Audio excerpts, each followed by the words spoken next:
Hello everyone, অনেক দিন পর আবার নিজের ভয়েসে ভিডিও আনলাম প্রোফাইলে। তো আমার দুর্গাপুজো অবধি কোনো মেকআপ লুক এইভাবে নেওয়া তো হয়নি তাড়াহুড়োর চক্করে।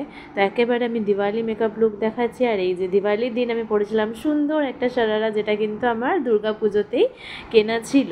তো চলো এবারে মেকআপটা করা যাক। মেকআপ কিন্তু আমার অলমোস্ট দেখো, প্রথমের ময়শ্চারাইজার, টোনার, প্রাইমার এগুলো কিন্তু সবই দেওয়া হয়ে গেছে। তারপর মনে পড়েছে যে একটু ভিডিও করাই যায়, তো তখন আমি ভিডিও করেছি। আর হ্যাঁ, এখানে আমি কিন্তু খুব লাইট রিং লাইট এগুলোর সামনে করছি না মেকআপ, কারণ তাড়াহুড়োর চক্করে বুঝতেই পারছো আর কি। নর্মাল ড্রেসিং টেবিলে রেখে আমি কিন্তু লুকটা তোমাদের সাথে শেয়ার করছি। তো দেখো, এখানে বলতে বলতে আমার হচ্ছে পাউডার ব্লাশ লাগানো হয়ে গেল। দেন হচ্ছে হাইলাইটার আমার প্রথম থেকে ওফরাটা খুবই ভালো লাগে, কারণ বেশ একটা স্মুথ ফিনিশ দেয়।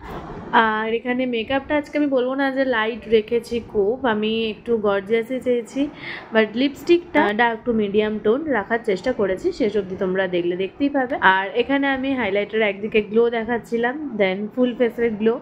এবারে চলো আই মেকআপে যাওয়া যাক। আই মেকআপ হচ্ছে প্রথম থেকেই আমি একদম ওই ট্রান্সপারেন্ট একটা কালার দিয়ে আগে পুরো চোখটা একদম ব্লেন্ড করে নিয়ে তারপরে হচ্ছে একটা জাস্ট আইলিডে শিমার অ্যাপ্লাই করবো, ব্যাস এতটুকুই হচ্ছে আমার আই মেকআপটাতে ডান করলাম।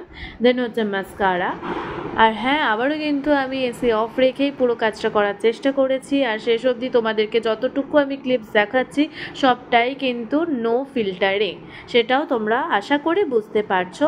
তো এই হচ্ছে আমার লাস্ট ফিনিশিং। লিপস্টিকের কালারটা তো খুব মিষ্টি এসছে, আর এবার লাগছে না দিওয়ালি।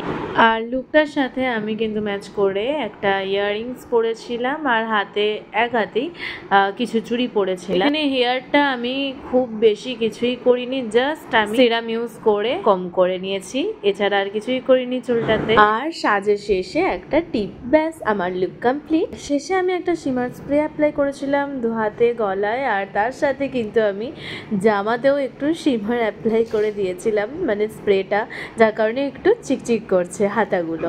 লুক তো আমার কমপ্লিট। তো চলো এবার দিওয়ালি সেলিব্রেট করা যাক।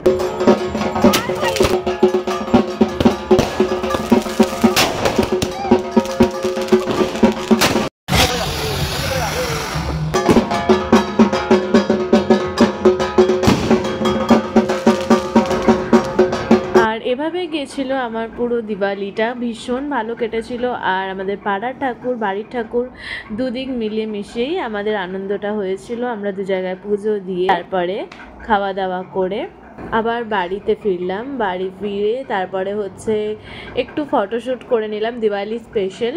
আর ফটোশ্যুটের সাথে সাথে হচ্ছে অনেক আমরা বাজি ফাটিয়েছি। হ্যাঁ, আমি বাজি ফাটিয়েছি বলতে খালি ওই প্রদীপ জ্বালিয়ে কিছু শ্যুট, আর হচ্ছে রং মশাল ঝুরঝুরি, ব্যাস। তো তোমাদেরও সবার দিওয়ালি কেমন কাটলো অবশ্যই জানিও কমেন্ট করে। আমার ভীষণ ভালো কেটেছে। সবাইকে হ্যাপি দিওয়ালি। দেখা হচ্ছে আবার একটা নতুন ব্লগ নিয়ে। সবাই ভালো থেকো, খুব সুস্থ থেকো, টাটা। আর হ্যাঁ, মেকআপ লুকটা কেমন লাগলো জানাতে ভুলো না কিন্তু।